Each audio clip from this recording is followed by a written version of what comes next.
നമുക്കെല്ലാവർക്കും അഭിമാനകരമായ ഒരു സന്ദർഭമാണ്. കേവലം ഒരു വിമാനത്താവളം എന്നതിൽ നിന്ന് ഇന്ത്യയിലെ തന്നെ ഒരു ഏവിയേഷൻ ഹബ്ബ് എന്ന രൂപത്തിലേക്കുള്ള പരിവർത്തനത്തിൻ്റെ അല്ലെങ്കിൽ വികാസത്തിൻ്റെ ഏറ്റവും ഒരു പ്രധാന ഘട്ടത്തിനാണ് ഇന്ന് ബഹുമാനായ മുഖ്യമന്ത്രി ഉദ്ഘാടനം ചെയ്ത് മുന്നോട്ട് പോകുന്നത്. കഴിഞ്ഞ ഒരു 10 വർഷം സിയാലിൻ്റെ ചരിത്രം നോക്കിയാൽ പല തലങ്ങളിലുള്ള സവിശേഷതകൾ നമുക്ക് കാണാൻ കഴിയും. ഒന്ന്, വ്യോമയാന വ്യവസായത്തിൽ ഏറ്റവും വലിയ വെല്ലുവിളി നേരിട്ട ലോക്ക്ഡൗൺ സൃഷ്ടിച്ച കോവിഡ് കാലത്തിൻ്റെ പ്രതിസന്ധിയെ ഏറ്റവും വേഗതയിൽ മറികടന്ന് മികച്ച ടേൺ ഓവറോടുകൂടി ലാഭത്തിലേക്ക് വന്ന ഇന്ത്യയിലെ ആദ്യ വിമാനത്താവള പട്ടികയിലേക്ക് സിയാലിനെ എത്തിക്കാൻ കഴിഞ്ഞു എന്നതാണ് ഒന്നാമത്തെ നേട്ടം. 2, കേവലം വിമാനത്താവളത്തിൻ്റെ ആക്ടിവിറ്റിയിൽ നിന്ന് ആ കോറിനോടൊപ്പം അതിനെ ശക്തിപ്പെടുത്തിക്കൊണ്ട് ഡൈവേഴ്സിഫിക്കേഷൻ ഓഫ് ദ ബിസിനസ്, അതാണ് 0484 ലോഞ്ച് ആകാം, ബിസിനസ് ജെറ്റ് ആകാം, അതിനുശേഷം എയ്റോ സിറ്റി എന്ന കോൺസെപ്റ്റിൻ്റെ ഭാഗമായി ഇപ്പോൾ ശക്തിപ്പെട്ടു വരുന്ന ഇത്തരം പ്രവർത്തനങ്ങളാകാം, ഹോസ്പിറ്റാലിറ്റിയിൽ ടാജുമായി ചേർന്നിട്ടുള്ള ഹോട്ടൽ സംവിധാനങ്ങൾ, പുതിയ മുഖത്തിലൂടെ വരുന്ന ഗോൾഫ് ക്ലബ്ബ്, കൺവെൻഷൻ സെൻ്ററുകൾ, ഇതെല്ലാം വൈവിധ്യമാർന്ന ബിസിനസ്സുകളിലേക്കുള്ള വിമാനത്താവളത്തിൻ്റെ മുന്നേറ്റത്തിൻ്റെ പ്രതിഫലനങ്ങളാണ്.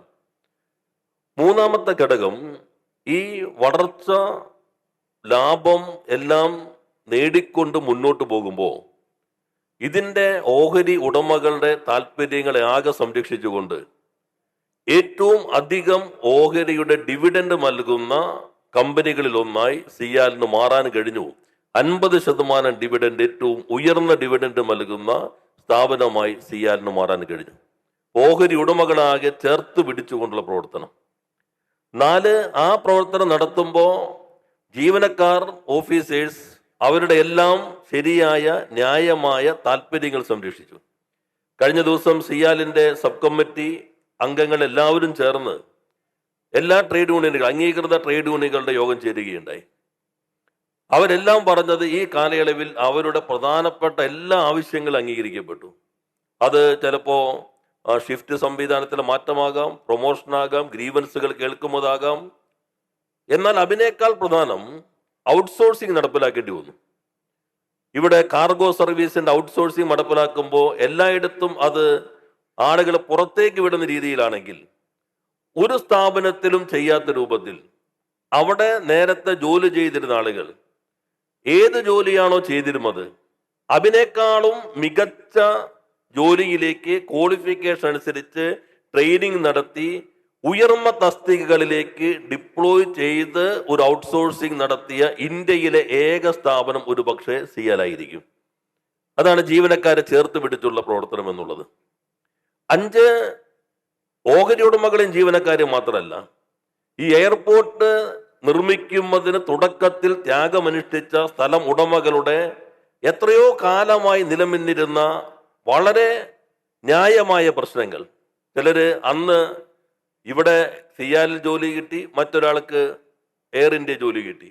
സിയാലിൽ ജോലി കിട്ടിയാൽ ഏറ്റവും മോഡൽ കാറിൽ വരുമ്പോഴായിരിക്കും മറ്റേ കോൺട്രാക്ട് ജോലി കിട്ടി അതേ സ്ഥലം പോയാൽ സൈക്കിൾ ചവിട്ടി ജോലിക്ക് വരുമ്പോൾ സാഹചര്യം ഉണ്ടായി. അതിനകത്ത് നല്ല മാറ്റം ഉണ്ടാക്കാൻ കഴിഞ്ഞു. ഇവിടെ സ്ഥലം പോയവർക്ക് ടാക്സി സംവിധാനങ്ങൾ, കാർഗോ മേഖലയ്ക്കകത്ത് മറ്റ് കൈത്തറക്ക് മേഖലയിൽ തൊഴിലെടുത്തവർക്ക് ആദ്യമായി സൊസൈറ്റി, അവർക്ക് ആവശ്യമായ ഇൻഷുറൻസ് സംവിധാനങ്ങൾ. അപ്പോൾ എവിക്ടീസിന്റെയും കാലാകാലങ്ങളായി നിന്നിരുന്ന പ്രശ്നങ്ങൾ പരിഹരിച്ചുകൊണ്ടാണ് ഈ 10 വർഷം പിന്നിട്ടത്.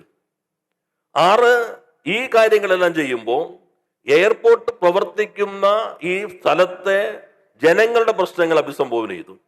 അതാണ് ROB, അകപ്പറമ്പ് ROB, ചെങ്കൽ തോടിലെ ഒഴുക്ക് ശക്തിപ്പെടുത്താൻ ആവശ്യമായിട്ടുള്ള പാലങ്ങൾ പണിയുന്നത്, റോഡ് പണിയുന്നത്.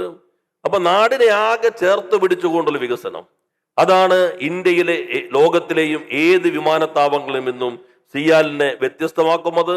ആ ദിശയിൽ സാമൂഹ്യ നീതിയും ജനങ്ങളെയും തൊഴിലാളികളെയും ജീവനക്കാരെയും ചേർത്ത് പിടിച്ച് ഓഹരി ഉടമകളെയും ചേർത്ത് പിടിച്ചുള്ള ഈ വികസന കുതിപ്പിന് ഞങ്ങൾക്ക് നേതൃത്വം നൽകിയ സിയാലിന്റെ ചെയർമാൻ ബഹുമാനായ മുഖ്യമന്ത്രിക്ക് പ്രത്യേകം നന്ദി രേഖപ്പെടുത്താൻ കൂടി ഈ സന്ദർഭം വിനിയോഗിച്ചുകൊണ്ട് എല്ലാവിധ ആശംസകളും അർപ്പിച്ച് ഞാൻ എൻ്റെ അധ്യക്ഷ പ്രസംഗം അവസാനിപ്പിക്കുന്നു. എല്ലാവർക്കും നന്ദി, നമസ്കാരം.